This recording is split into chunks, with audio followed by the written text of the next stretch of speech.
Ya,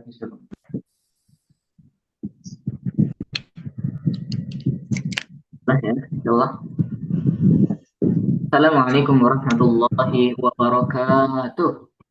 Waalaikumsalam Waalaikumsalam warahmatullahi wabarakatuh. warahmatullahi wabarakatuh. Masya Allah. Alhamdulillah ala ihsani wa syukurlah wa ala taufiqihi wa amtinani. Nashhadu an la ilaha illallah wahdahu la syarika lahu ta'ziman li sya'ni. Wa nashhadu anna Muhammadan 'abduhu wa rasuluhu ad-da'i ila ridwani. Salawatullahi wa salamuhu alaihi wa ala alihi wa ikhwani. Amma ba'du, Allah nas'aluka ilman nafi'an wasi'an صالحا متقبلا ورزقا طيبا مباركا فيه. Amin. Rabbal alamin. Bagaimana kabarnya para hadirin sekalian? Alhamdulillah.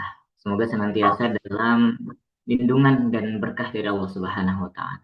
Alhamdulillah, pada malam hari yang mubarakah ini Allah perkenankan kita bertemu kembali pada kajian rutin Kalam Gema yang insya Allah kita adakan setiap bulannya. Nah, kemudian insya Allah pada malam yang istimewa ini kita kehadiran salah satu asatidzah kita yang luar biasa, yakni Al-Ustadz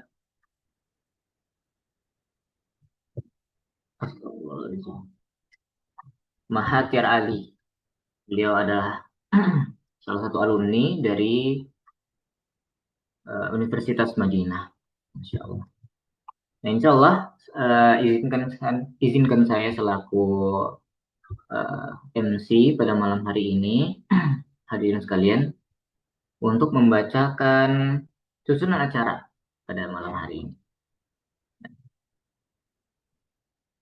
Insya Allah pembukaan dan perkenalan sudah kita laksanakan ya. Perkenalkan juga, nama saya Muhammad Ismail Al-Haidar. Dan kemudian akan ada tilawah dari Ananda kita, dari SD Hufaz Gema.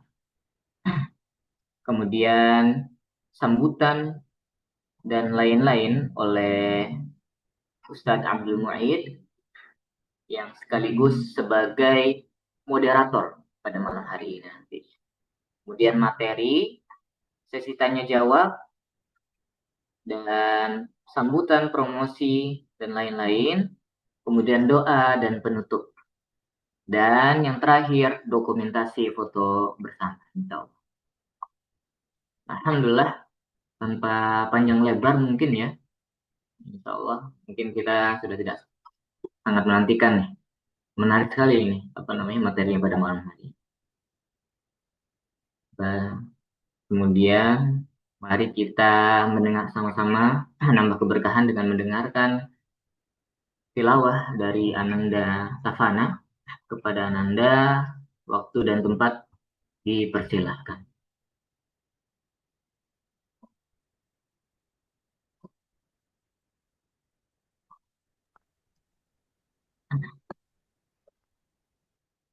Assalamualaikum warahmatullahi wabarakatuh. Waalaikumsalam Waalaikumsalam warahmatullahi wabarakatuh. A'udzu billahi minasyaitonir rajim. Bismillahirrahmanirrahim. Wasyamsi waduhaha wal qamari idza talaha wan tajallaha wal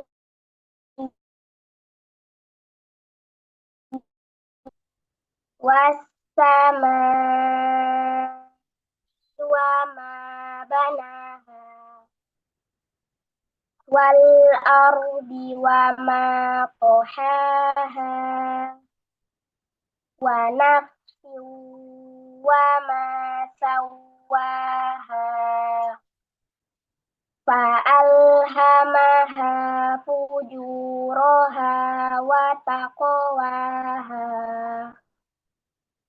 Qad aflaha man zakkaha wa qad khaba man dassaha.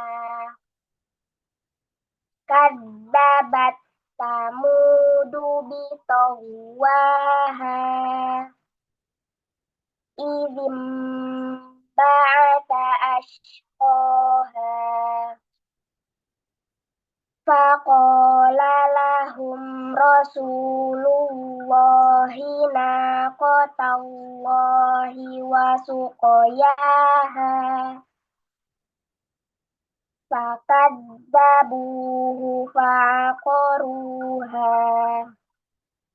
fadamdama alaihim rabbuhum bidzambihim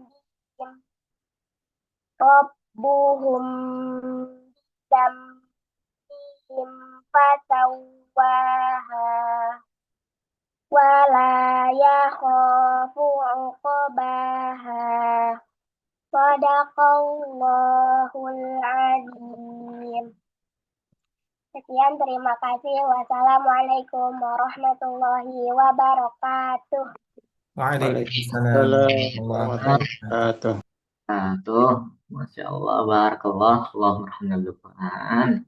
Terima kasih, Savana. Alhamdulillah, semoga yang membaca dan yang mendengarkannya semuanya mendapatkan keberkahan dari Allah Subhanahu wa Ta'ala. Amin ya Rabbal Alamin. Alhamdulillah, kemudian insya Allah materi selanjutnya ya, ini sambutan, promosi dan lain-lainnya. Insya Allah kami persilahkan Ustadz Abdul Mu'id, waktu dan tempat dipersilahkan. Baik, syukran jazakallah khair Ustaz Ismail. Alhamdulillah. Bismillahirrahmanirrahim. Uhayyikum bitahiyatin islamiyah tahiyatan min indillah mubarakah wa tayyibah wassalamah wassa'adah wal barakah tahiyatan min ahlil jannah. Assalamualaikum warahmatullahi wabarakatuh. Waalaikumsalam. Waalaikumsalam warahmatullahi wabarakatuh. Alhamdulillahi rabbil alamin wassalatu wassalamu ala asyrafil anbiya'i wal mursalin sayyidina wa habibina wa syafi'ina wa maulana Muhammadin sallallahu alaihi wasallam wa ala alihi wa sahbihi ajma'in amma ba'du. Rabbi syrah li sadri wa yassir li amri wahlul 'uqdatam min lisani yafqahu qawli. Alhamdulillah, segala puji bagi Allah Subhanahu wa Ta'ala yang mana telah mempertemukan kita pada kesempatan hari ini di waktu-waktu yang mungkin sudah sangat lelah, ya, namun kita masih terus menuntut ilmu, belajar dalam agenda rutin bulanan yang telah diadakan oleh Yayasan Gemar, yaitu Gemar Membaca dan Menghafal Al-Quran dalam salah satu program bulanan, tematik kajian bulanannya yaitu Kalam Gemar. Semoga apa-apa yang kita perjuangkan ya dalam menuntut ilmu menjadi keberkahan, kebermanfaatan untuk kita di dunia dan di akhirat. Amin ya rabbal alamin.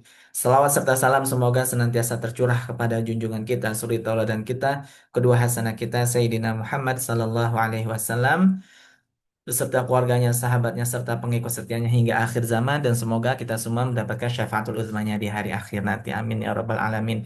Alhamdulillah sudah hadir di tengah-tengah kita pengisi atau pemateri kita Ustaz Mahathir Ali. Masya Allah, Alhamdulillah.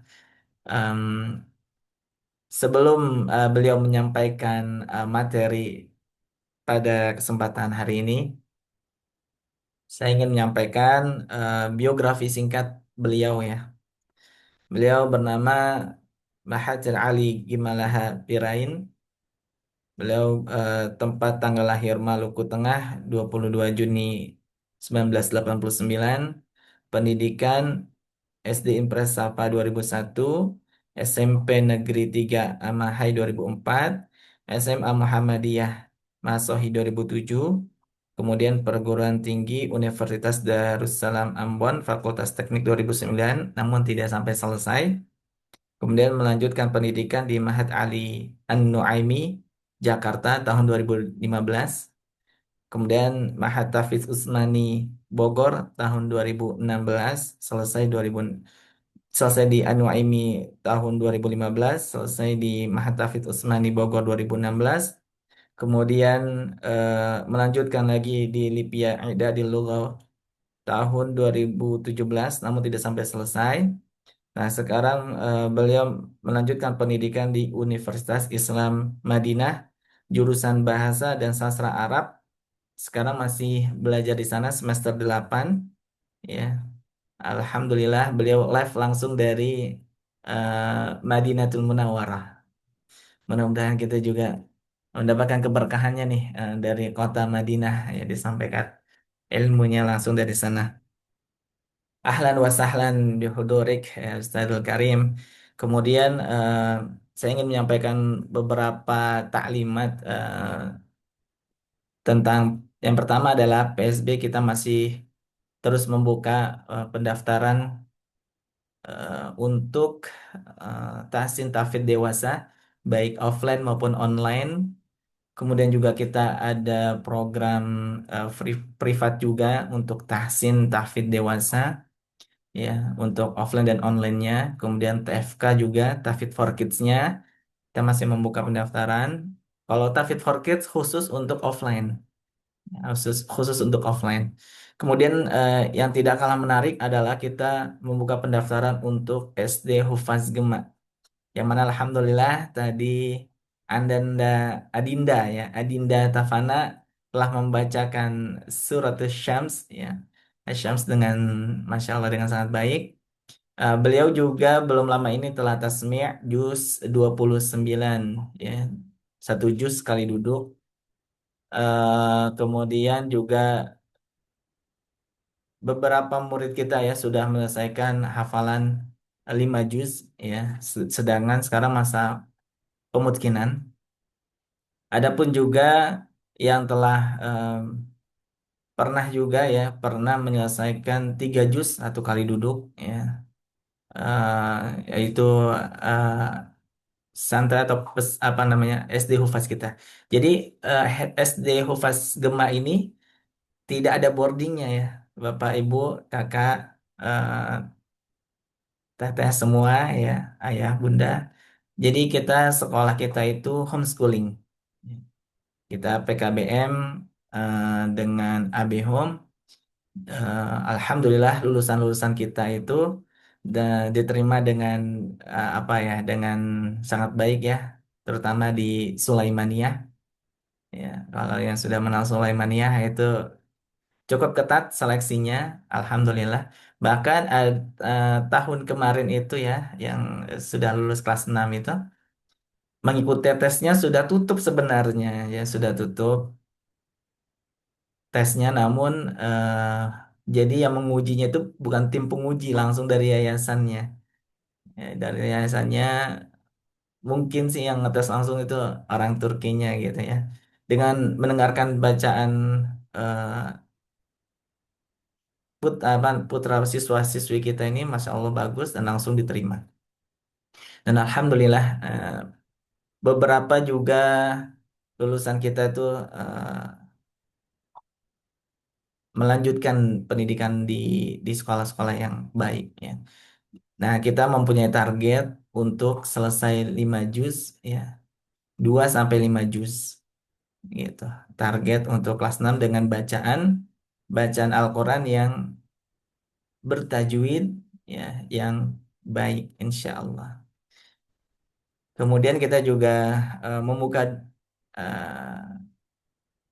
apa namanya, mengajak, ya, jika ingin ada yang mendonasikan, ya, uangnya untuk pesantren Hufaz Gema, ya, bisa menghubungi admin untuk semuanya, ya, untuk mau daftar di kelas tahfidz tahsin offline online ataupun yang tadi yang telah disebutkan, itu bisa langsung kontak admin saja. Itu beberapa informasi yang dapat saya sampaikan. Langsung saja kita perdengarkan em, materi yang akan disampaikan oleh Ustaz Mahathir Ali Gimal Habirain, kepadanya waktu dan tempat, kami persilakan.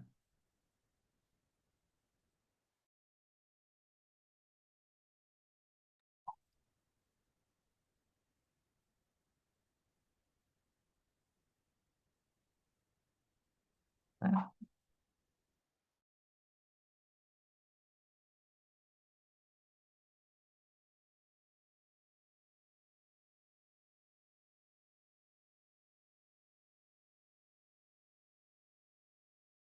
Assalamualaikum. Itunya.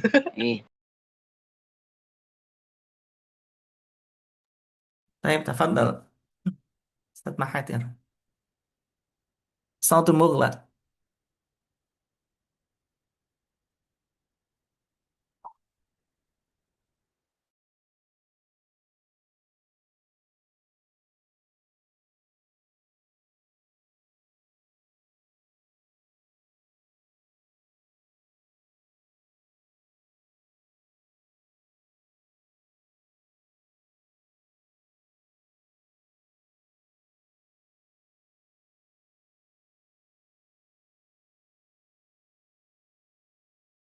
Baik, Sami.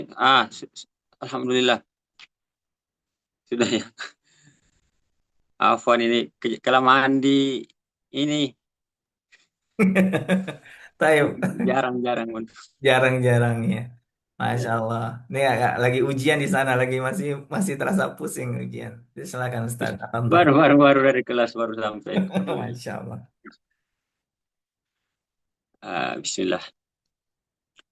A'udzu billahi minasyaitonir rajim. Bismillahirrahmanirrahim. Alhamdulillahirabbil alamin.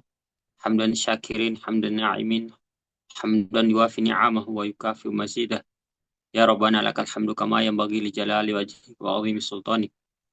Alhamdulillahilladzi anzala al-Qur'an bilisanin arabiyyin mubin. Summa salatu wassalamu ala asrafil anbiya'i wal mursalin. Nabiyina Muhammadin sallallahu alaihi wasallam wa ala alihi wa ashabihi ajma'in wa man tabi'ahum bi ihsanin ila yaumiddin. Amma ba'd. Fa lagi. Pertama, marilah kita panjatkan puji dan syukur kehadirat Allah Subhanahu wa taala. Kemudian salawat serta salam senantiasa kita haturkan kehadirat junjungan kita Nabi kita Muhammad sallallahu alaihi wasallam, yang mana dengan perjuangannya lah kita bisa sampai menikmati Islam seperti sekarang ini. Insya Allah pada kesempatan kali ini kita akan sedikit berbagi ya, lebih tepatnya kita saling berbagi, karena sekarang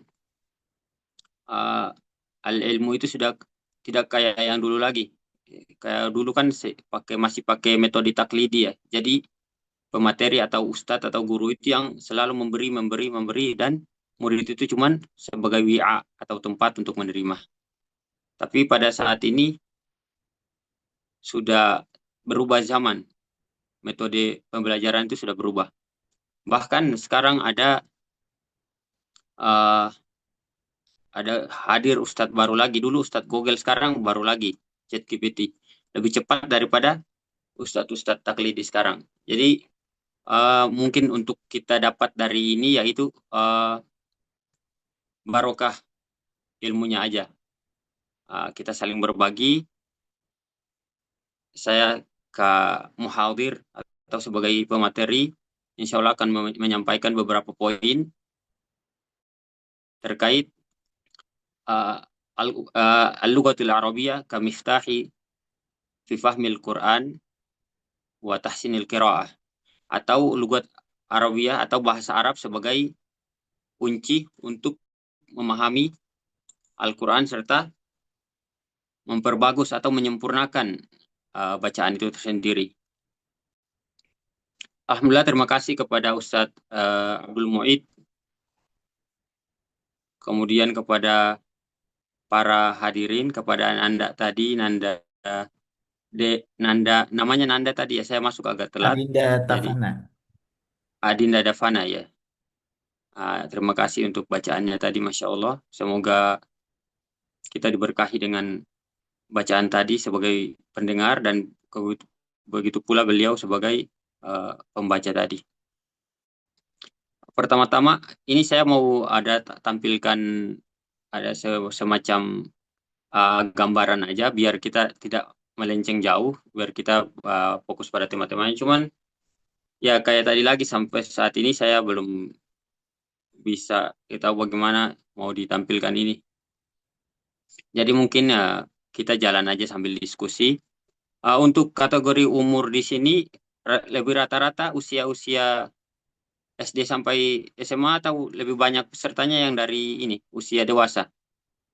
Ustadz Abdul Muhid. Em, Usia menengah apa ya?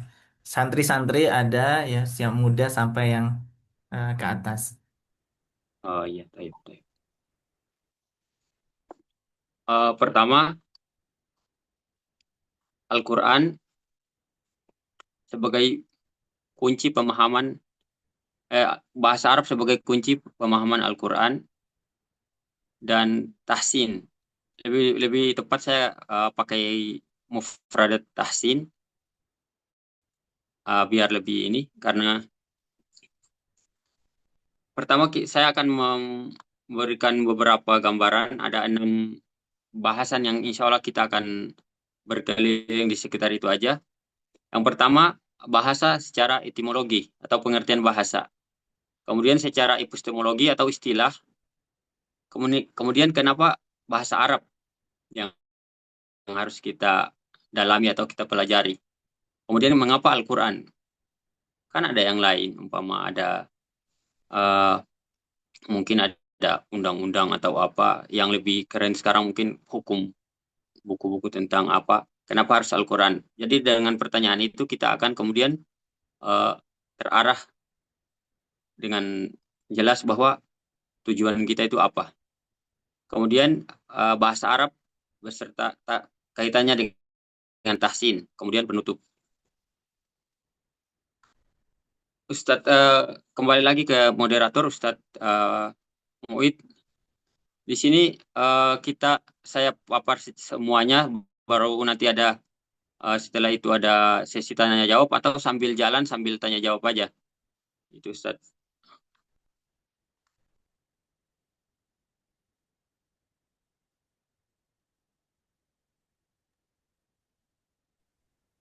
Apa Ustaz? Kalau ingin dipaparkan secara lengkap boleh Ustaz. Nanti bisa kita tanya di akhir. Jazakallah khair akhi Ismail Haidar ya.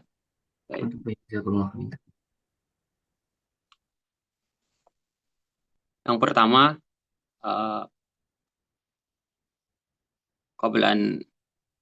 sebelum saya menyampaikan ini, saya membacakan salah satu ayat dari surat Yusuf, ayat kedua.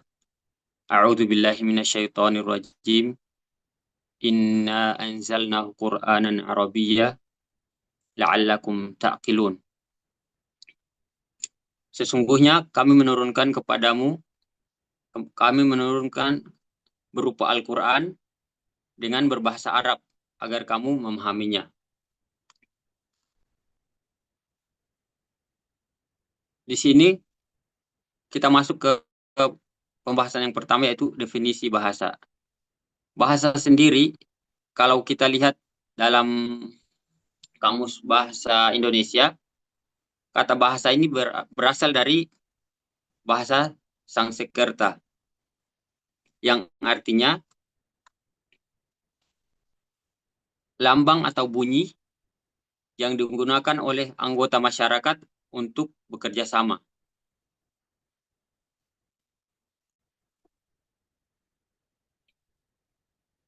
Alhamdulillah. Sudah ini ya. Kemudian secara istilah, jadi kita petakan dulu secara harfiah, etimologi atau secara harfiah, bahasa itu apa sih? Bahasa itu lambang atau bunyi yang digunakan oleh anggota masyarakat untuk bekerja sama. Kemudian secara terminologi atau istilah yang beredar, yang mereka sepakati bersama bahwa bahasa itu dia tidak beda jauh dengan arti secara harfiah atau secara etimologi, yaitu bunyi lambang, sistem lambang atau bunyi yang arbitrer. Arbitrer ini dalam bahasa Arab itu irtibati atau acak gitu, random, yang digunakan oleh masyarakat untuk berkomunikasi, berinteraksi, dan mengidentifikasi diri. Maksudnya di sini secara acak bagaimana? Jadi bahasa itu ada bukan karena diadakan, maksudnya kita sepakat nih, umpama kita bilang pohon. Kenapa kita namakan pohon? Kenapa kita namakan pohon? Karena dia itu rimbun. Jadi P melambangkan apa, atau H melambangkan apa, atau ini melambangkan apa. Tidak kayak gitu. Jadi secara acak aja, ya sepakatnya mereka kayak gitu, ya sudah, ini benda ini dia punya batang, dahan, dan lain-lain itu disebut pohon. Itu secara arbitrer. Nah, jadi bahasa itu awal mulanya itu. Jadi bahasa itu ada yang berpendapat bahwa itu sudah ilham dari Allah Subhanahu wa taala. Sebagaimana dalam firman Allah Subhanahu wa taala, "Wa'allama Adam al-asma'a kullaha." Jadi Allah itu mengajarkan Nabi Adam nama-nama seluruh ada yang di muka bumi ini. Nah, ada pendapat juga yang bilang bahwa bahasa itu bukan memang pertama diajarkan oleh Allah kepada Nabi Adam, tapi setelah itu dia berkembang. Jadi bahasa itu ibarat manusia, yang bahasa itu ada yang berkembang, ada yang sakit, kemudian bahkan ada yang mati, atau ada yang baru lahir. Sebagaimana bahasa-bahasa yang sudah dari zaman dulu yang sudah tidak ada, dan ada pun yang masih ada, dan ada pun yang berkembang. Kemudian definisi bahasa sendiri dalam bahasa Arab, saya ambil definisi Ibnu Jin. Ibnu Jin ini salah satu ulama bahasa. Bahasa itu lugatun hiya aswatun yu'abbiru biha kullu qaumin an agradihim. Jadi kata Ibnu Jin dalam ini secara arti istilahan ya, bahwa bahasa itu adalah suara-suara atau bunyi-bunyi yang digunakan setiap kelompok masyarakat untuk menyampaikan keinginannya di antara mereka gitu. Nah, adapun dia punya arti secara harfiah itu berasal dari kata laga yalgu, laguan, kemudian berubah jadi lugatan, yang berarti laga bikada, atau laga bikada, dia melafazkan ini, dia membicarakan ini, laga bikada, yakni takallama biha. Jadi dia kemudian arti keduanya laga itu membatalkan.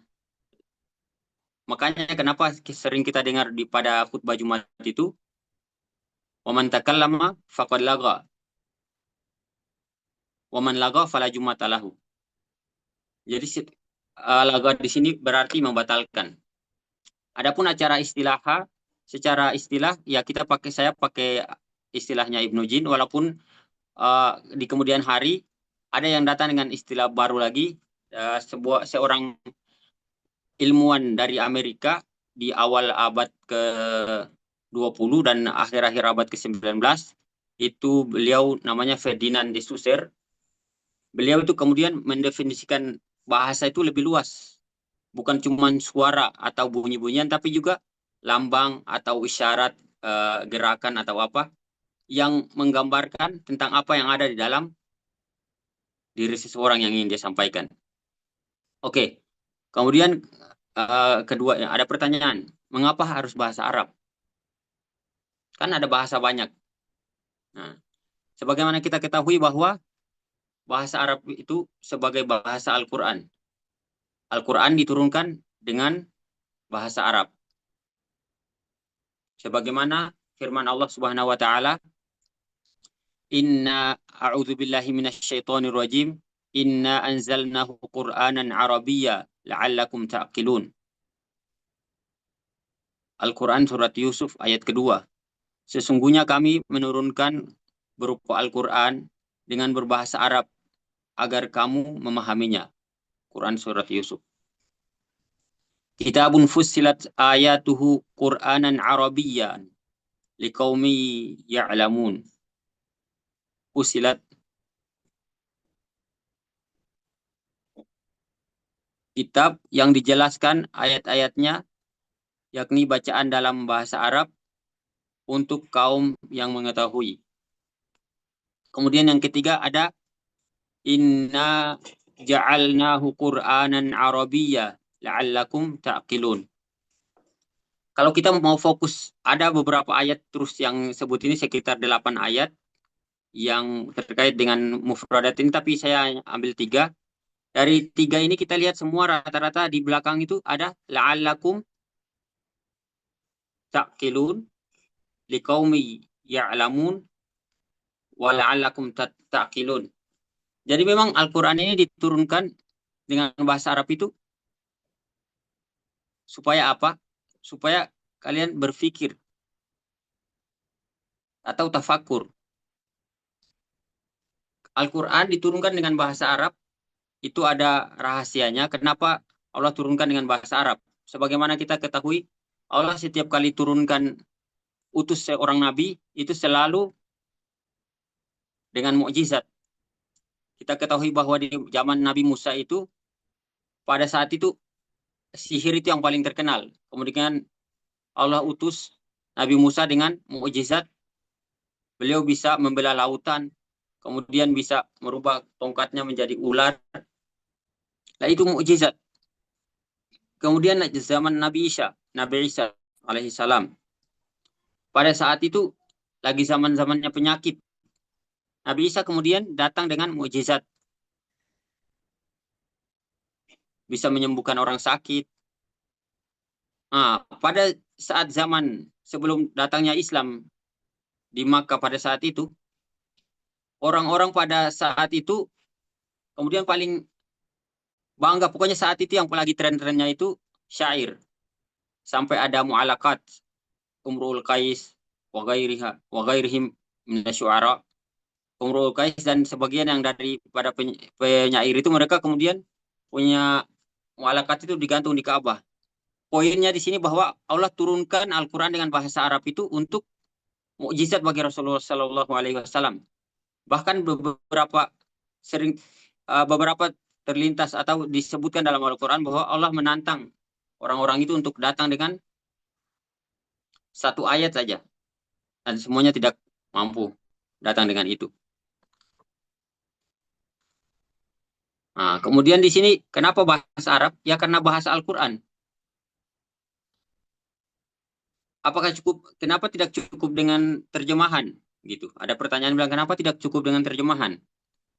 Kan intinya para panitia di Kemenak kita sudah berusaha. Mereka pun kita tidak bisa meragukan keilmuannya di bidang ilmu bahasa Arab. Mereka sudah datang dengan segala ijtihad mereka untuk menghadirkan Al-Quran terjemahan. Kenapa kita tidak cukup dengan itu aja? Saya mengambil perkataan salah seorang guru saya dulu di Anuaimi. Beliau pernah mengatakan kepada kita bahwa sesuatu atau ilmu atau apa yang kemudian diterjemahkan ke dalam bahasa lain atau ditranslate ke bahasa lain, maknanya itu akan hilang 50% dari pesan yang disampaikan itu. Nah, ketika makna itu akan hilang 50%, kita tangkap 50, itu pun tidak serta-merta kita serap 50 itu. Kita akan serap mungkin kurang dari itu, taruhlah 40, kurang 10 dikit. Kemudian kita sampaikan ke orang berikut dari kita kurang lagi karena lemahnya hafalan kita atau kesalahpahaman kita ketika ini, kita sampaikan ke orang lain tinggal 30%, kurang lagi 10%. Orang itu paham dari kita, kurang lagi, makanya akan hilang dengan sendirinya. Jadi kenapa tidak cukup dengan terjemahan? Ya, memang tidak cukup. Harus dengan belajar bahasa Arabnya langsung. Kemudian yang berikutnya Ustaz.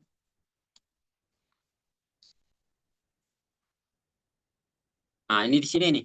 Menariknya di sini. Salah tanda merubah makna.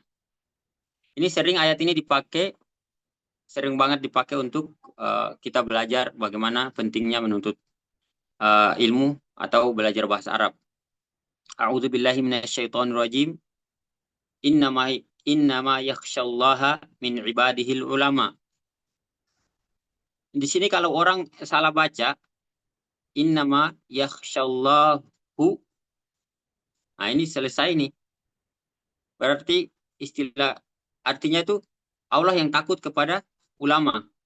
Tapi ketika kita di sini bikin bacanya innama yakhsyallaha min ibadihil ulama, maka di sini yang takut kepada Allah itu ulama-ulama yang takut kepada Allah, bukan Allah yang takut kepada ulama, sebaliknya.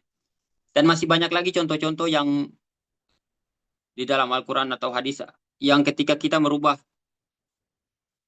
harakatnya itu akan berubah makna. Ini dalam ilmu nahwu. Jadi ilmu bahasa Arab itu bukan cuman ilmu takbir atau qiraat atau apa. Banyak ilmu nahwu itu ada cabang-cabangnya. Nah, insya Allah nanti akan kita sebutkan satu persatu. Jadi ini secara makna akan berubah ketika kita merubah tandanya atau kita salah dalam membacanya. Kemudian beda lafaz, beda makna. Di sini dalam surat Yusuf, ini ketika saudara-saudaranya Nabi Yusuf pulang dari gembalaan mereka atau pergi bergembala. Sebelum itu mereka kan minta izin kepada ayah mereka untuk membawa Nabi Yusuf bersama mereka. Padahal memang kita ketahui bersama bahwa mereka sudah merencanakan makar ini.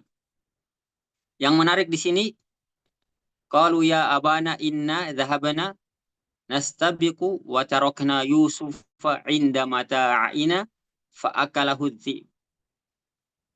Sebagaimana kita ketahui bahwa dzib atau serigala atau mau bilang hewan-hewan buas itu bahasa yang lebih tepatnya pakai apa? Mungkin yang pernah belajar bahasa Arab, akala yang lebih tepat untuk hewan buas mangsanya itu pakai kata apa? Akala atau iftarasha. Kita sepakat semua bahwa yang lebih tepat pakai iftarasha. Tapi di sini rahasia kenapa di sini sigo dipakai fa'akalahu dzib. Jadi ketika mereka datang, kemudian kan mereka tidak bawa bawa sisa sepotong pun tubuh dari Nabi Yusuf, cuman dengan darah bohong, sementara pakaiannya pun tidak sobek, tapi mereka sengaja mau pakai sigo fa'akalahu. Jadi seakan-akan ayah mereka Nabi Yakub tidak usah tanya kenapa, mana sisanya, tahu akala di sini. Jadi kalau kita makan kan akala itu ditelan semua.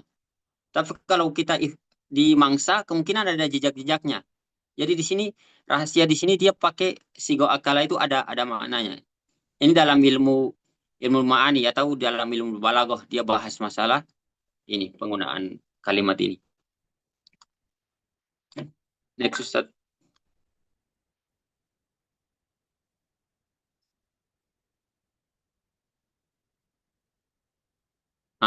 Kemudian apakah di sini para salafus soleh atau orang-orang terdahulu, mau dari sahabat atau tabi'in atau tabi'ut tabi'in, pernah yanusu ala hadza atau pernah mengungkapkan atau pernah berbicara tentang pentingnya bahasa Arab ini? Iya pernah. Ada ya. Kita lihat yang pertama, sahabat Umar bin Al-Khattab radhiyallahu anhu, beliau berkata, "Ta'allamul Arabiyyata fa innaha min dinikum." Pelajarilah bahasa Arab karena sesungguhnya ia adalah bagian dari agama kalian. Nah, ini Umar bin Khattab kita tahu beliau adalah khalifah kedua setelah Abu Bakar. Beliau kemudian menyuruh kepada pada zaman itu para sahabat, hatta para sahabat itu kalau mau kita tahu mereka sangat mahir dalam berbahasa Arab, itu pun masih disuruh sama Umar bin Khattab untuk pelajarilah bahasa Arab. Bagaimana dengan kita di zaman ini? Kemudian Ibnu Abbas. Ibnu Abbas ini kita ketahui bahwa beliau ini diberi gelar yaitu Turjumanul Quran. Beliau pernah didoakan oleh Rasulullah Sallallahu Alaihi Wasallam, Allahumma faqihhu fid din wa 'allimhu ta'wil. Beliau ini juga perkataan beliau, idza khafiya 'alaikum syai'un minal Qur'an fabtaguhu fi syi'r fa innahu diwanul Arab. Jadi jika ada sesuatu makna yang tersembunyi dari kalian dalam Al-Qur'an, maka carilah makna itu dalam syair. Makanya kenapa dari awal tadi saya sempat singgung tentang mu'allaqat, tentang apa? Ada orang yang mungkin anti dengan ini, anti dengan syair-syair, katanya kalau sudah Al-Quran, ya sudah Al-Quran aja, tidak usah campur dengan syair. Padahal Al-Quran itu ada mana-mananya yang memang Allah turunkan Al-Quran itu sesuai dengan bahasa kaum pada saat itu. Makanya si syair itu sangat penting. Nah, ini dalam belajar bahasa Arab ada ilmu tentang syair juga, namanya Al-Arud wal Qafiyah. Nah, ini komplit ini kalau belajar, banyak sekali pelajaran dalam bahasa Arab untuk memahami Al-Quran ini. Dan kita tahu bahwa para mufassirun itu rata-rata lugawiyun atau orang-orang ahli bahasa. Hampir sangat bisa diyakinkan 100% bahwa tidak ada mufassir yang bukan seorang alim lughah gitu. Kemudian ketiga itu Muhammad ibn Idris. Ada padahal tadi saya mau nanya nih, Muhammad ibn Idris siapa, tapi sudah ada namanya di atas Asy-Syafi'i. Muhammad ibn Idris Asy-Syafi'i. Beliau ini punya perkataan, ma jahalan nasu wal ikhtalafu illa litarkihim lisanal Arab. Illa litarkihim lisanal Arab wa mailuhum ila lisani Aristoteles. Nah, beliau di sini singgung Aristoteles ya.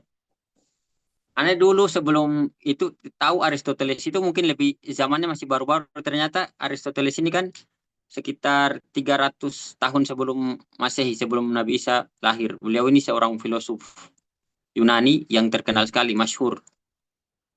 Kenapa Imam Asy-Syafi'i atau Muhammad ibn Idris ini kemudian mengaitkan dengan Aristo? Karena memang kita ketahui bahwa Imam Syafi'i ini beliau di masa awal-awal Khalifah Bani Abbas.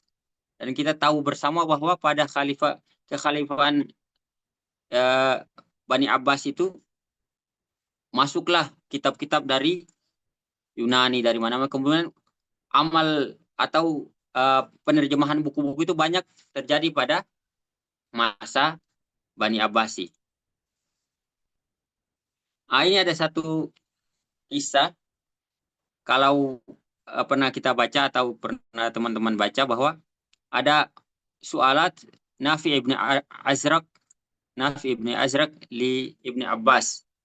Jadi ada seorang bernama Nafi ibn Azraq. Beliau ini adalah salah satu, mau dibilang apa ya, gembong itu, gembong Khawarij, yaitu Al-Azariqah. Dan namanya itu dinisbatkan ke beliau, Nafi ibn Azraq. Beliau pernah datang kepada Ibnu Abbas dan beliau kemudian menanyakan ini kepada Ibnu Abbas. Beberapa pertanyaan ya. Kamu tolong sebutkan makna ini dalam Al-Quran. Kemudian ketika Ibnu Abbas menyebutkan makna dari ayat itu, kemudian kata beliau, apakah dalam orang Arab itu pernah menggunakan lafaz ini? Kan Al-Quran turun buat orang Arab. Kenapa?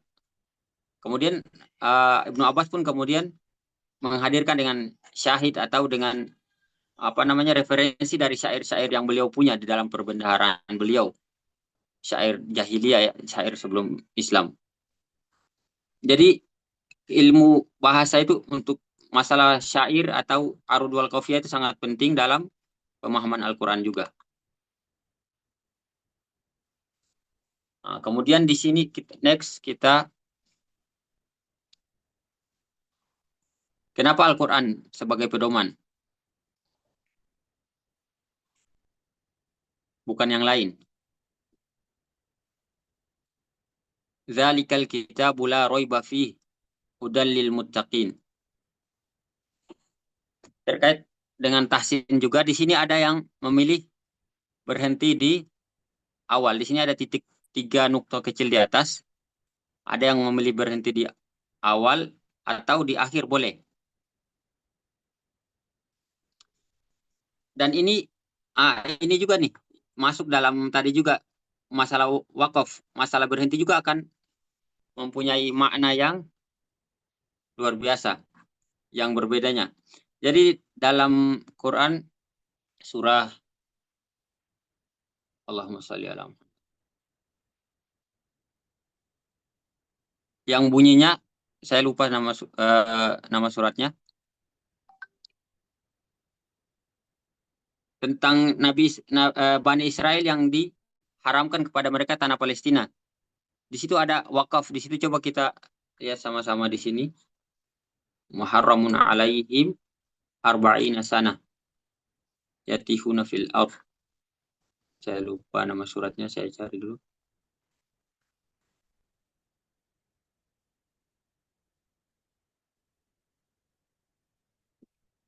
Muharramun alaihim arba'ina sana.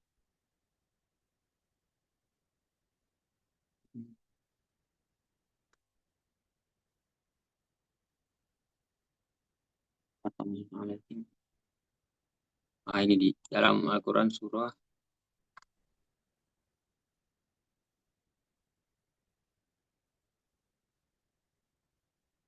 Al-Baqarah ayat 85. Coba yang punya mushaf bisa dilihat. A'udzubillahi minasyaitonirrajim.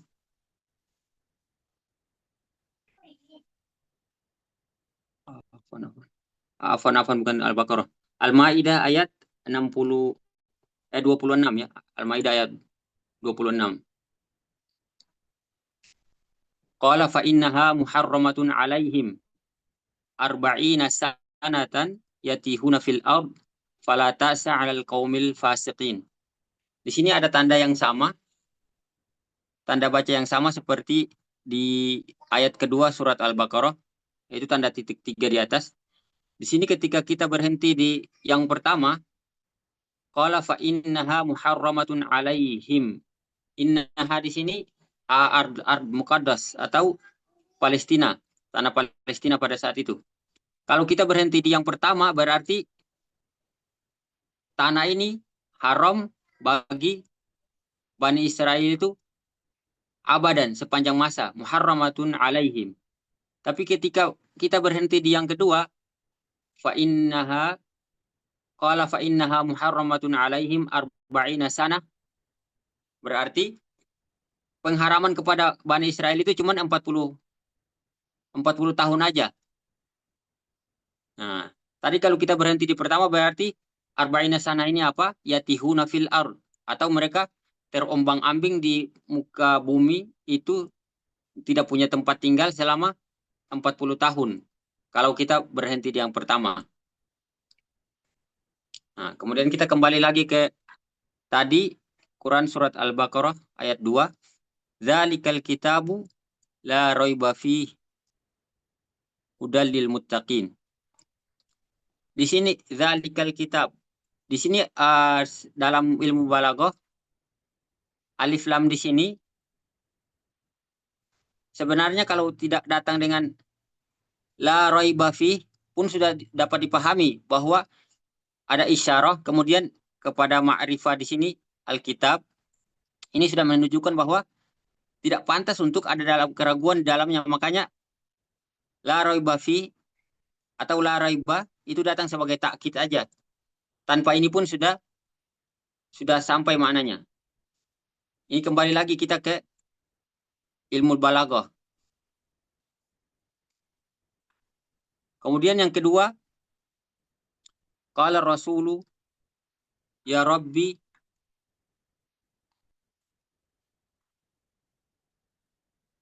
qala rasulu qala rasulu ya Rabbi inna qaumi ittakhadhu hadzal Qur'ana mahjura. Berkata Rasul, ya Tuhanku, ya Rob, sesungguhnya kaumku menjadikan Al-Quran itu sesuatu yang tidak diacukan atau dicampakkan. Yang kedua ini mau kita jadikan sebagai cambuk atau sebagai motivasi buat kita belajar bahasa Arab.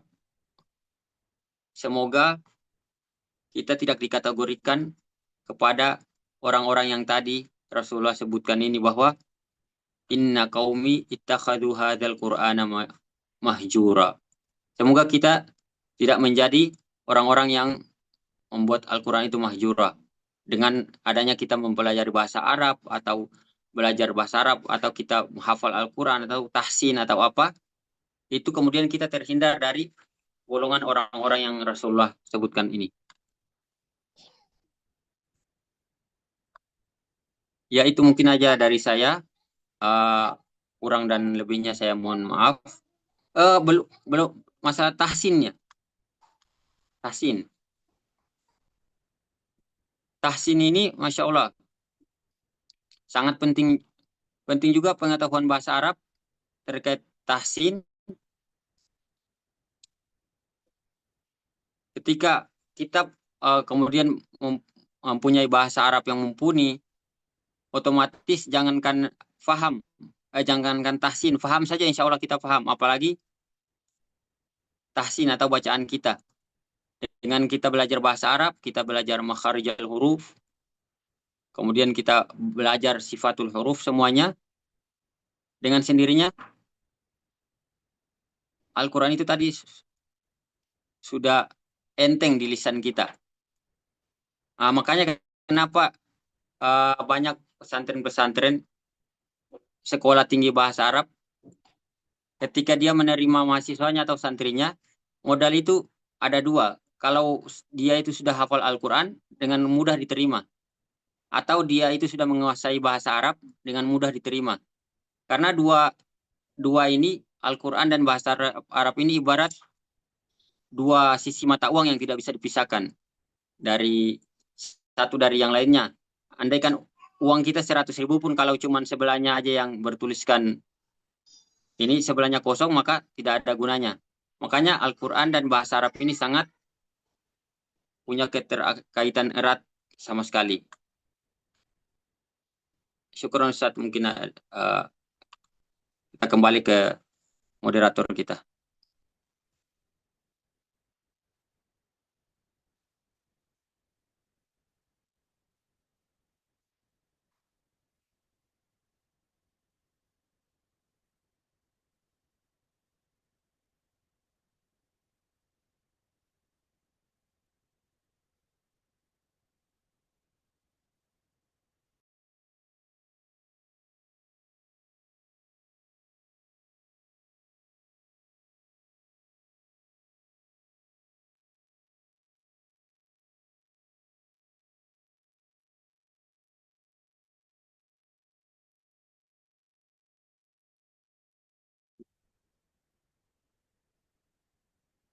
Halo, Assalamualaikum Ustaz moderator.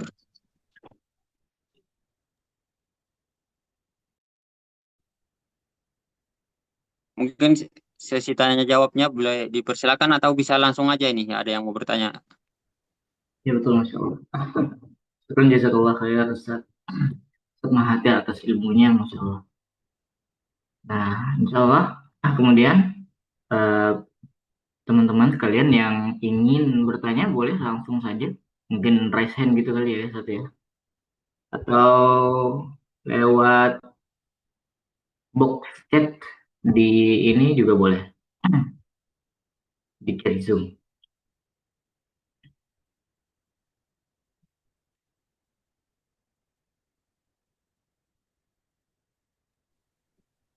Khair, Ustaz Ismail, syukran jazakallah khair. Ustadz Mahathir Ali, Masya Allah. Eh, Baik Ustadz Ismail, Anda pegang lagi. Afwan tadi izin ke hamam ya. Baik, bagaimana cara mudah belajar bahasa Arab, Ustadz? Nah, ini pertanyaan dari, wah ini Ustadz Toyib. Gimana Ustadz, Ustadz Mahathir? Ini ada pertanyaan dari Ikhwanuna.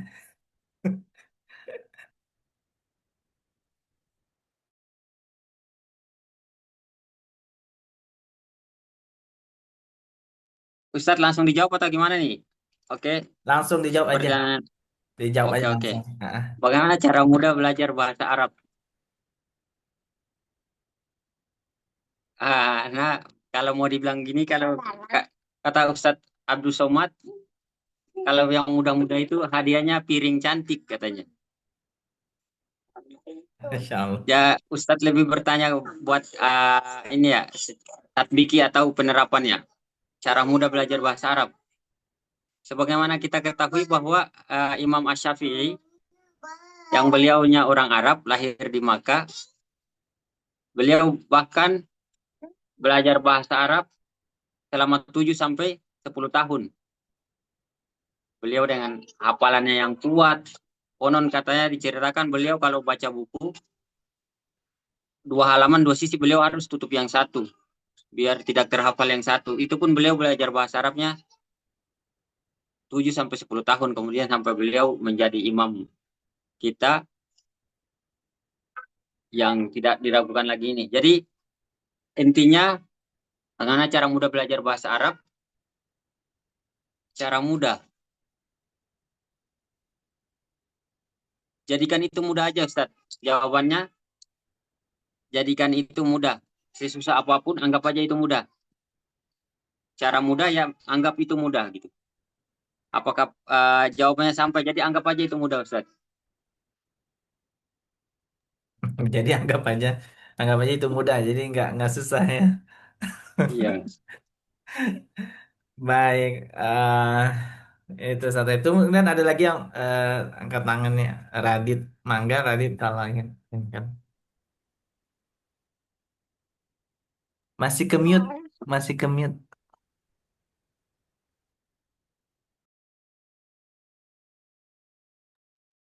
Oke. Assalamualaikum Ustaz. Masya Allah. Terima Waalaikumsalam kasih Ustaz warahmatullahi kesempatan. wabarakatuh. Insya Allah. Ini angkatan berapa ini? Pesantren Mas Gemon nih. Mangga, kenalkan diri Baik, lagi. syukur Ustaz. Ya, saya mau tanyakan Ustaz. Ya, ini kan kunci belajar bahasa itu kita harus aplikasikan di kehidupan kita sehari-hari. Iya. Ya, gimana eh, kalau dalam kondisi kita misalnya mau belajar bahasa Arab, mau gunakan bahasa Arab ini sehari-hari, tapi berada di lingkungan yang orang-orangnya tidak paham dengan bahasa Arab, Ustaz. Ya, sedangkan kuncinya untuk bisa menjaga bahasa kita itu harus digunakan setiap hari, Ustaz. Ya, syukron, Ustaz. Baik, Insya Allah. Mangga, Baik, Ustaz. baik.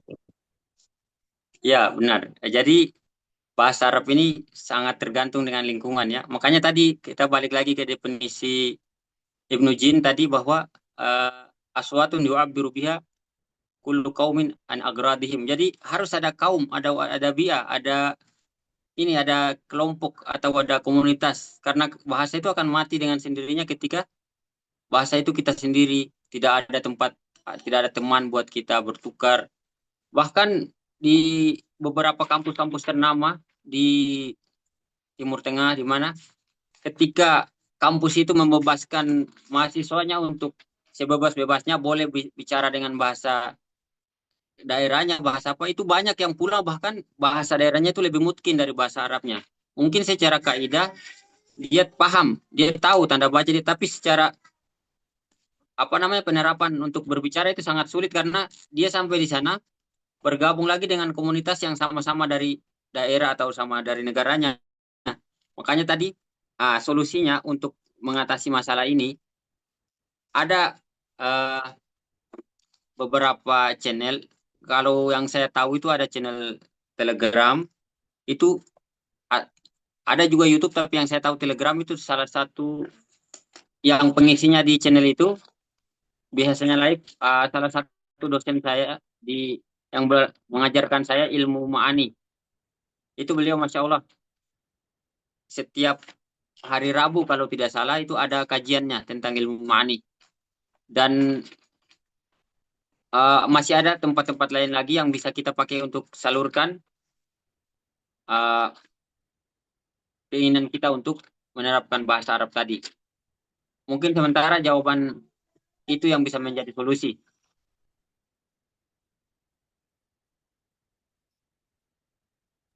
Khair, berarti harus di lingkungannya Ustadz ya. Lingkungan yang dengan berbahasa Arab ya. Iya Ustaz, iya Ustaz. Baik, Ustadz, saya juga ada pertanyaan nih ya, terkait bahasa ya, menyambung tadi ya, apa namanya, Al-Quran ya, tidak akan sempurna kalau kita tidak berbahasa Arab gitu ya. Tentang waqaf wal ibtida contohnya kan. Kita tidak boleh berhenti di mubtada tanpa khobar. Tidak boleh berhenti di fi'il tanpa maf'ul. Tidak boleh berhenti di mudhaf tanpa mudhaf ilaihnya gitu ya. Nah, udah sangat eh, bagus ya, dan kita harus belajar itu.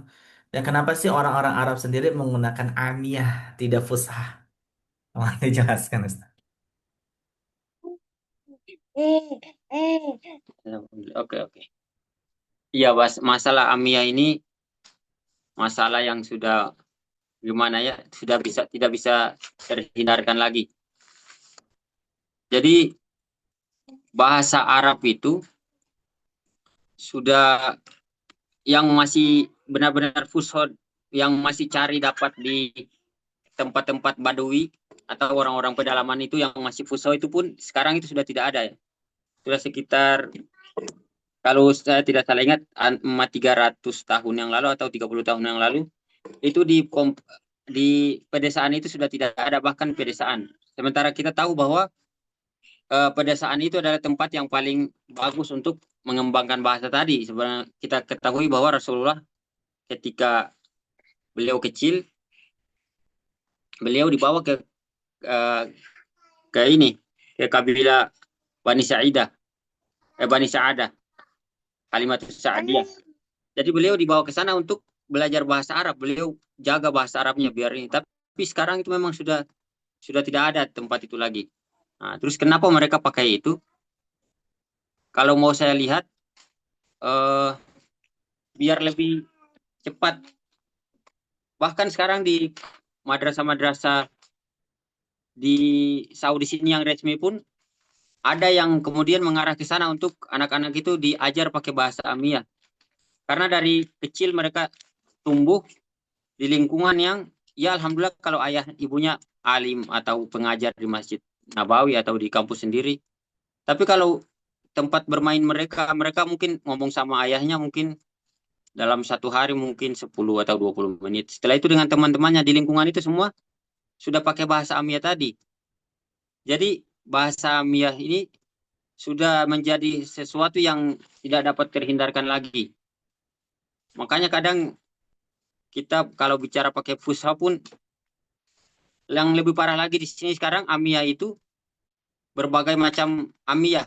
Orang-orang Bengali di sini, pekerja sendiri di sini, ketika kita belajar bahasa Fusha, bicara sama mereka bahasa Fusha, mereka marah bilang, "Mafi malu Arabi," katanya. "Mata alam Arabi." Ana bilang, "Ana dalam ini saya ngomong pakai bahasa Arab ini." Tapi dia anggap bahwa bahasa Arab yang dia itu yang benar. Saya tidak paham bahasa Arab gitu. Itu Ustaz. Kalau antum tak pertanyaannya mengapa, ya kayak gitu Ustaz. Kalau pertanyaan solusinya, ya tadi biar tadi. Mungkin kita bikin kampung baru gitu, kampung Arab yang ayah ibunya itu fasih bahasa Arab. Kampung itu tidak boleh ditinggali kecuali dari sepasang suami istri yang mungkin bahasa Arab. Nah, di situ kita bisa bentuk itu kembali, tapi itu mungkin sangat sulit Ustaz. Terkait tadi, Masya Allah, Antum sudah tambahin juga, Masya Allah, tentang tadi benar-benar tentang wakaf wal ibtida itu memang tidak bisa sembarang kita berhenti. Saya jadi kasih contoh cuman sangat sedikit. Assalamualaikum Ustadz, Afwan mau bertanya, bahasa Arab itu sejak kapan itu ada? Nah, bahasa Arab sejak kapan ada? Kalau bahasa Arab ada sejak kapan pun masih mukhtalifun fi. Jadi ada yang bilang bahwa Nabi Adam sama Siti Hawa waktu di surga itu bicara sama malaikat, kemudian digoda sama iblis, apa-apa itu pakai bahasa Arab. Tapi ada yang bilang bahwa tidak pakai bahasa Arab. Wallahu alam ya, Allah yang lebih tahu. Hatta sampai kayak tadi, masalah kita mau pahami Al-Quran, kemudian eh, kita balik ke syair Arab. Syair Arab pun ada, syair jahiliyah aja yang dipakai. Itu 300, sekitar 300 tahun sebelum kedatangan Nabi. Lalu yang dari awal-awalnya itu di mana? Apakah itu tidak digunakan? Kenapa yang baru mendekati Rasulullah itu diutus? Jadi untuk jawaban lebih tepat bahwa sejak kapan bahasa Arab itu ada, itu banyak ikhtilaf. Ada yang bilang sejak Nabi Adam diciptakan, ada yang bilang tidak. Jadi jawabannya wallahu alam bisawab. Kemudian ke berikutnya, barakallahu fikum, barakallahu fikum. Sehat-sehat, berkah ilmunya, sehat-sehat antum dan keluarga Syekh. Masya Allah, itu bukan pertanyaan ya. Ini kabar ini. Dia Doa, doa. Doa. Doa. Masya Allah. Ya kita biar lebih rileks lagi nih ya. Iya Ustaz. Dan Mahathir, Masya Allah. Mungkin selepas ujian masih tegang ya. Iya. Lagi amal usana ini Ustaz. Semester Nah, akhir juga. semester akhir juga, Masya Allah. Iya. Ada yang mau bertanya itu, Ustaz? Mangga, Oh iya. silakan. Oke, mangga, mangga. Assalamualaikum Ustaz. Gimana kabarnya? Waalaikumsalam warahmatullahi wabarakatuh. Alhamdulillah. Di Ustaz, sini ini namanya Ustaz. temanya menarik ya Ustaz ya. Bahasa Arab sebagai kunci pemahaman, kemudian penyempurnaan bacaan Al-Quran. Ini gimana ya Ustaz kita membangun pemahaman kepada masyarakat bahwa bahasa Arab dan tahsin itu apakah dua ilmu yang berbeda atau satu?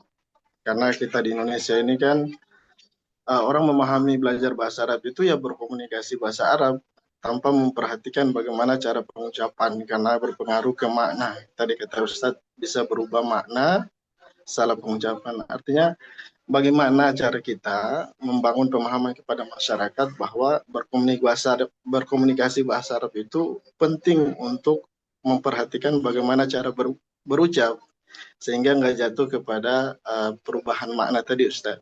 Artinya membangun pentingnya tahsin dan bahasa Arab, membangun pemahaman kepada masyarakat sehingga dua ilmu ini bisa diperhatikan gitu, menjadi urgen. Jadi belajar bahasa Arab, perhatikan juga tahsin. Gitu Ustaz. Gimana kira-kira ya Ustaz, kira-kira untuk ini ke masyarakat? Baik. Bagaimana kita memberi pemahaman pada masyarakat? Ya kalau cuman kasih tahu, memang sekedar kasih tahu itu gampang ya. Andaikan tadi ini anak cuman diminta untuk kasih tahu, anak tinggal baca apa atau kalau kasih tahu itu insya Allah gampang. Yang kasih pahamin yang susah. Fahima ini. Kasih paham dia, ada orang bilang gitu, kasih paham. Jadi masyarakat kita sekarang, Masya Allah ya, sebagaimana persentase yang kita tahu bahwa yang bisa baca Al-Quran dari kita mungkin sekitar 50%. Yang bisa baca dengan tajwidnya berkurang lagi berapa persen. Kemudian yang bisa paham berkurang lagi berapa persen. Hatta sampai terakhir yang bisa mengamalkan itu mungkin dari 100 tinggal berapa gitu. Nah di sini tantangannya ini kasih paham ini. Kasih pemahaman ke masyarakat pentingnya bahasa Arab ini. Eh, kalau mau dibilang solusi secara, kalau yang versi saya ya, solusi paling baik itu kita ambil dari setiap satu kepala keluarga atau satu rumah tangga itu, kita ambil salah seorang dari anak mereka gitu.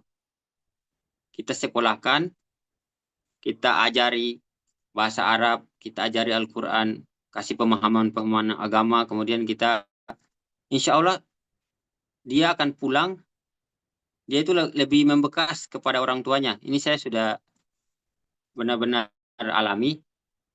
Ketika orang lain datang mendakwakan kita di dalam sebuah keluarga, itu tidak begitu membekas ketika anak kita sendiri yang mendakwakan.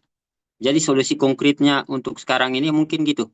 Kita cari dari setiap, mungkin ada yang punya, di sini ada yang bergelut di bidang apa namanya, pemerintahan, mungkin dia menjadi salah satu staf di salah satu desa. Mungkin dia bisa menjadikan salah satu program itu, kirim setiap rumah satu santri gitu untuk belajar, dan dia akan pulang memberi pemahaman kepada keluarganya. Itu mungkin jawaban dari saya, Ustaz.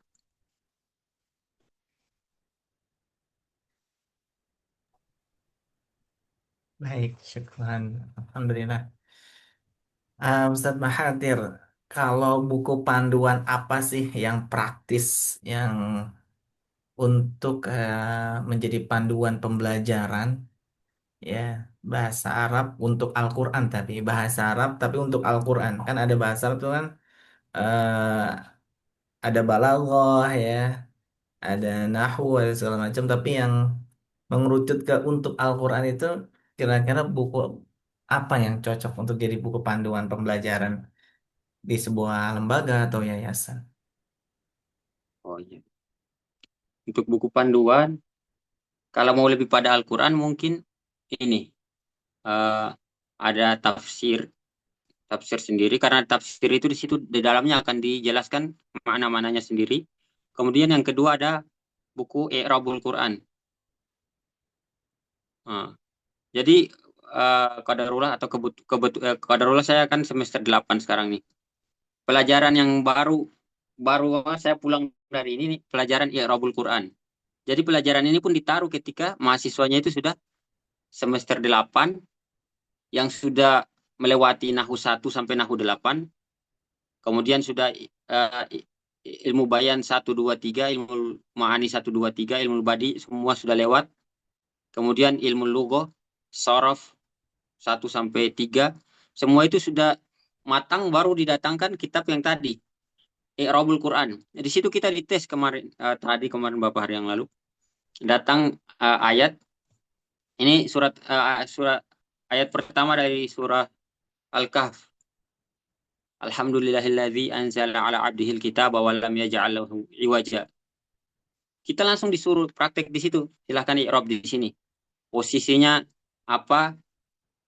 Nah, di situ kita tahu bahwa berarti inti dari semua yang kita belajar tadi, intinya tadi itu i'rabul Quran. Jadi kalau mau praktis, baca i'rabul Quran, nanti di situ kita ketemu ini mubtada. Nah, kita balik lagi ke mubtada. Umpama di Al-Fatihah, kita mulai dari basmalah. Ba, harfu jar, wa huwa mabniun. Kemudian kita cari harfu jar, kita masuk dalam bab pembahasan huruf jar. Ism, Allah. Kita masuk semua, itu akan lebih praktis gitu. Jadi kita belajar i'rabul Quran, langsung kita buka bab-bab yang tadi yang membahas tentang apa yang ada di dalam Al-Quran. Itu mungkin yang lebih praktis, Ustaz. Baik, baik, syukran, Ustaz. Kalau yang kepada tahsin kepada bab wakaf wal ibtida, mengerucut ke satu bab wakaf wal ibtida kepada Kalau bacaan. wakaf wal ibtida,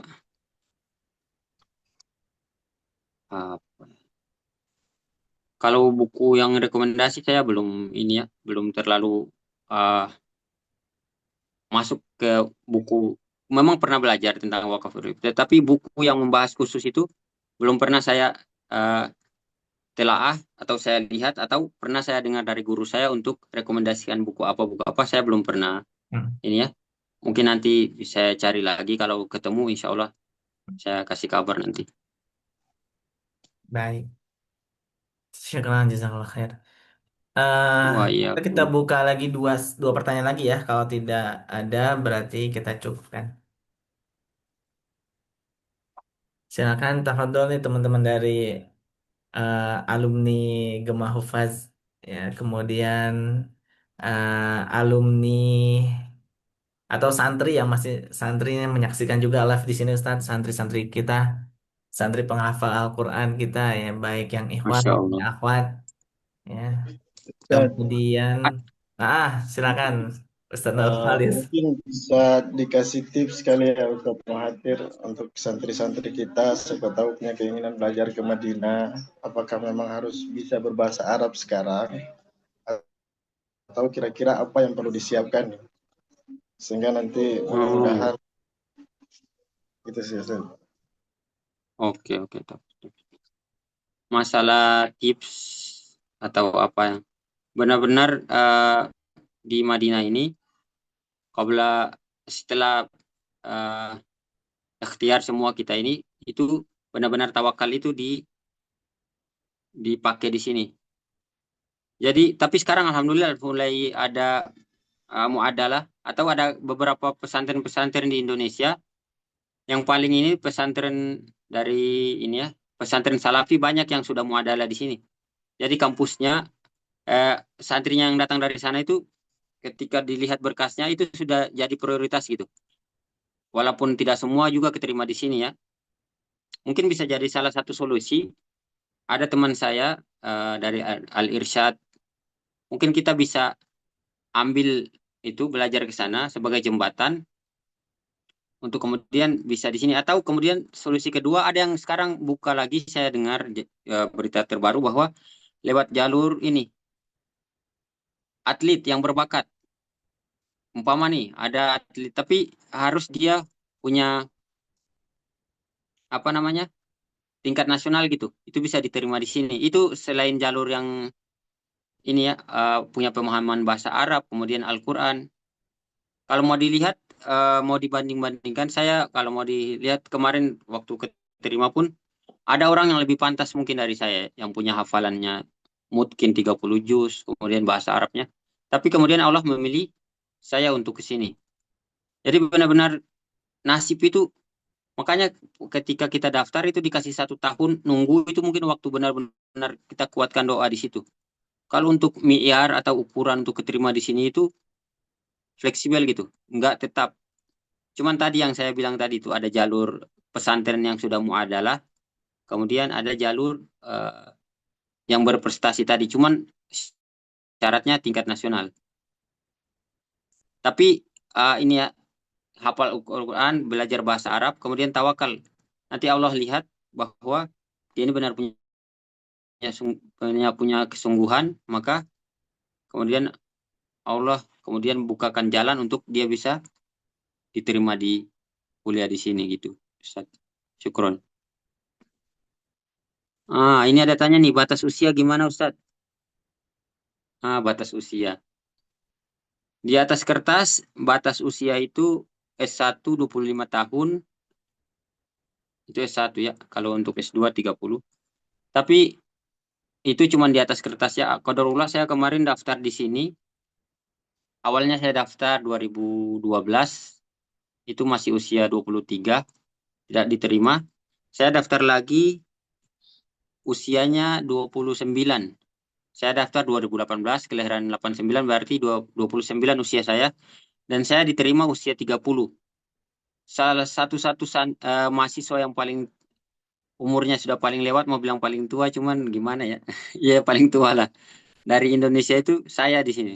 Itu benar-benar kalau orang tanya tidak percaya kok bisa antum diterima di sini usia 30 gitu. Jadi masalah batas usia, pokoknya kalau Allah mau insya Allah bisa tembus. Gitu Ustaz. Baik, alhamdulillah. Baik, kita rasa cukup Ustadz Mahathir untuk pertemuan kita pada kesempatan hari ini. Ya, terima kasih banyak.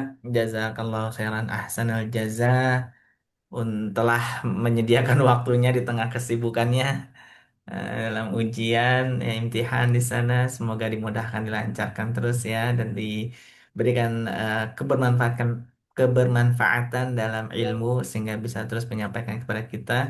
Tentunya ini bukan pertemuan yang terakhir ya. Nanti setelah ini mungkin Wah, ada komunikasi berat ini. lanjutan nih. Ada komunikasi lanjutan dengan antum nih ya. Alhamdulillah ya. Kemudian sebelum ditutup ya, menginfokan kembali, menginformasikan kembali untuk teman-teman semua.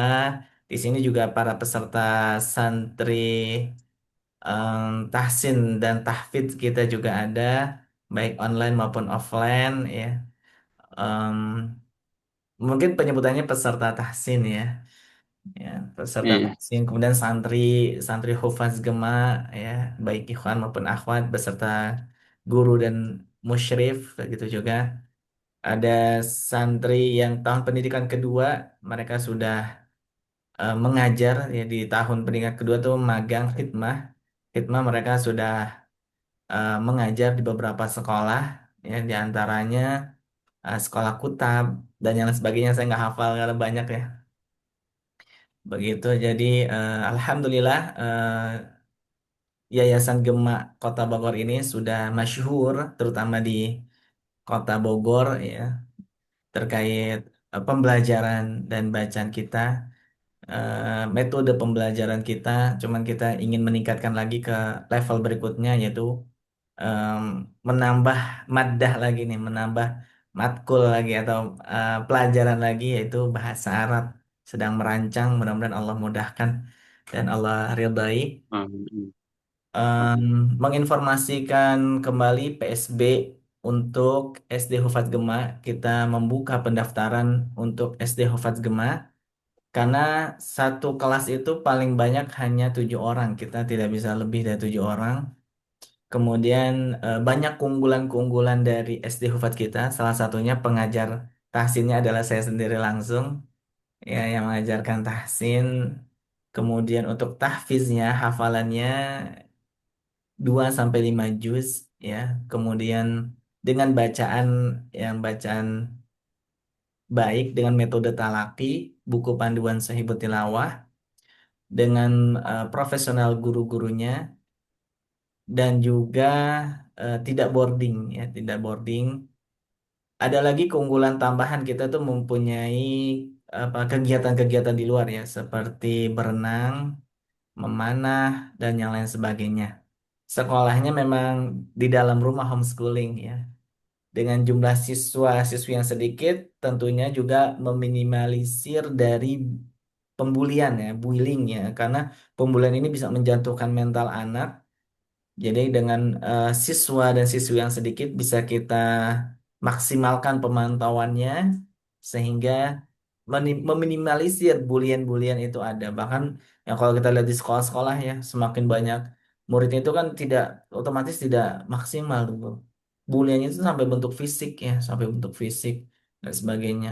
Ya alhamdulillah kita sangat-sangat meminimalisir yang lain bentuk fisik ya, bentuk kata-kata ucapan pun selalu kita awasi. Kemudian eh, masih banyak lagi ya. Kita juga ada pelajaran bahasa Inggris dan juga komputer. Pernah juga di acara wisuda tahun kemarin itu siswi kita pidato dengan bahasa Inggrisnya.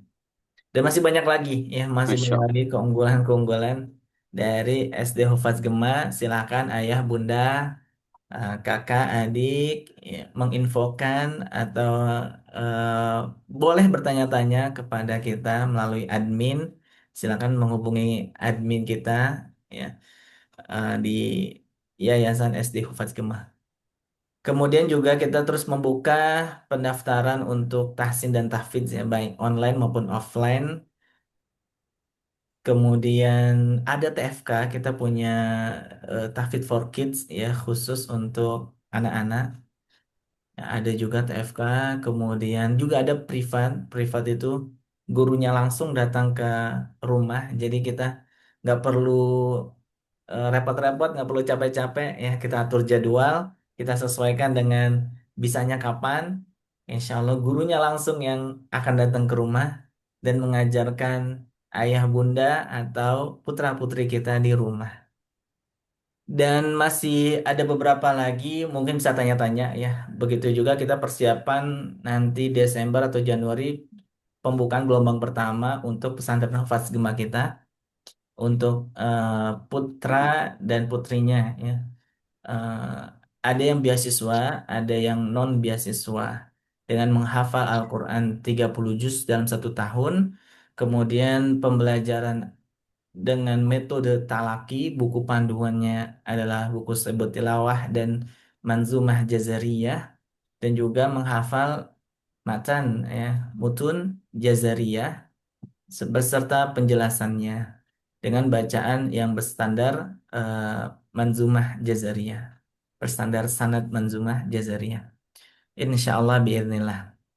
Nah, itulah beberapa info yang kita sampaikan. Sekali lagi kami mengucapkan terima kasih banyak kepada para hadirin, para peserta yang telah mengikuti kalam gema pada kesempatan ini. Mohon maaf jika ada kekurangan ya, kesalahan ataupun mungkin eh, kurang ya sapaan-sapaan di awal ya. Mudah-mudahan ini sebagai ladang ibadah kita dan pemberat tim amal kebaikan di mizan kita di yaumil akhir nanti. Amin ya rabbal alamin. Dan juga tak lupa berterima kasih banyak jazakallah khairan ahsanal jaza kepada pemateri kita Ustaz Mahathir Ali, telah menyampaikan materi-materinya untuk hari ini. Mungkin beliau masih agak capek, jadinya mohon maaf ya kalau penyampaiannya itu agak ini. Di sana jam 4 sore, sekarang udah jam 5 mungkin ya, jam 5 sore ya, menjelang maghrib. Ya, jam 5. Jam 5 sore menjelang maghrib. Mungkin itu dari kami. Ikuti terus kajian-kajian Kalam Gema, ya, baik yang online maupun yang offline. Nanti kita akan adakan offline.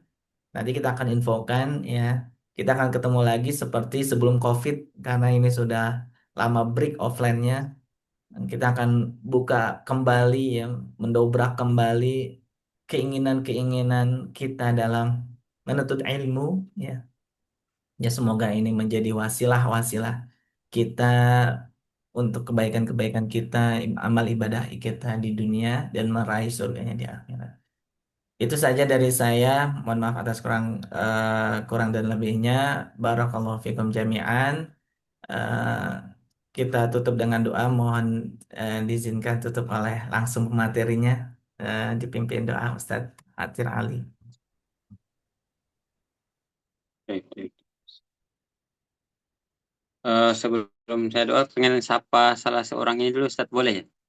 Katanya alumni dari Silakan. kampus Antum. Oh iya, alumni Dari ya, para ini alumni Ustadz ini. Ilham. Ah? Ustadz Ilham. Katanya alumni Gema. Oh iya, Ustadz Ilham. Iya benar, Ustadz Ilham, alumni Gema. Iya. Angkatan, saya lupa Masya angkatan Allah. ke-4 atau ke-5 itu, Masya Allah. Ustadz Ilham dan juga alumni Anuaimi yang telah hadir ya, ada Ustadz Sugeng, Ustadz Ya, anak Masya Allah, Toyib benar-benar. ya, Ustadz siapa lagi nih? Masya Allah alumni Nuaimi ya, angkatan angkatan 9 ya, Masya Allah.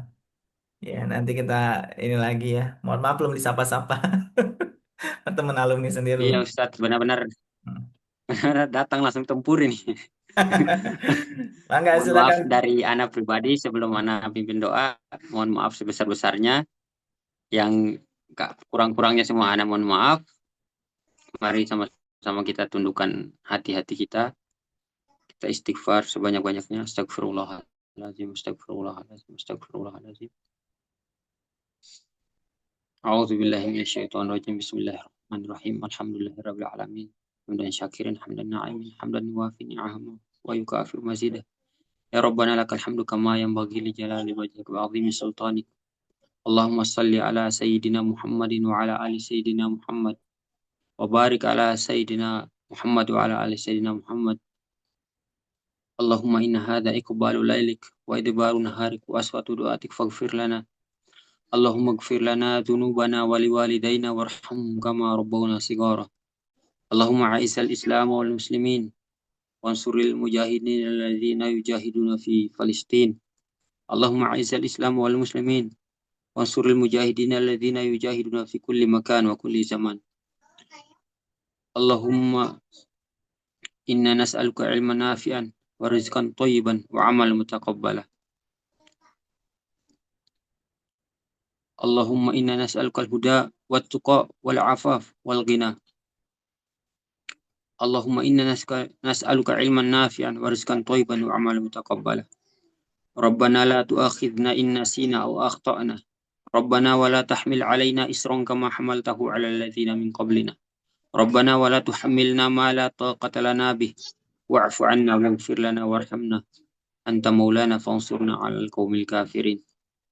ربنا آتنا في الدنيا حسنة وفي الآخرة حسنة وقنا عذاب النار. سبحان ربك رب العزة عما يصفون وسلام على المرسلين والحمد لله رب العالمين. Alhamdulillahirrahmanirrahim. Saya kembalikan kepada MC Ustadz Ismail. Silakan. Alhamdulillahirrahmanirrahim. Alhamdulillah. Jazakumullah khair jami'an ya asatidzah sekalian, terutama Ustadz Mahathir Ali yang sudah luar biasa berbagi banyak ilmu pada malam hari ini. Syukur jazakallah khair. Dan juga Ustadz Abdul Maid yang mendampingi kita juga pada malam hari ini. Demikian mungkin para peserta yang dirahmati oleh Allah Subhanahu wa taala, alhamdulillah kita sudah berada di penghujung acara dan sudah ditutup juga dengan doa oleh Ustadz Mahathir, dan semoga Allah Subhanahu wa taala selalu meridhoi apapun yang kita lakukan dan Allah mengumpulkan kembali kita di dalam surga Firdausnya kembali bersama-sama. Amin ya rabbal alamin. Jazakumullah khair. Nah, insyaallah sebelum kita tutup ya, kita akan ada sesi foto nih terakhir. Jadi akan saya screenshot atau mungkin admin ya. Admin ada? Cek. Apa namanya? Baik, Yang kalau bisa nggak ada nggak apa-apa. buka kamera. Oh, ya. Ya. Mungkin belum ada siap. Jadi yang Tutup aja sudah. untuk open kameranya ya. Gimana, Ustaz? Tutup aja nggak apa-apa.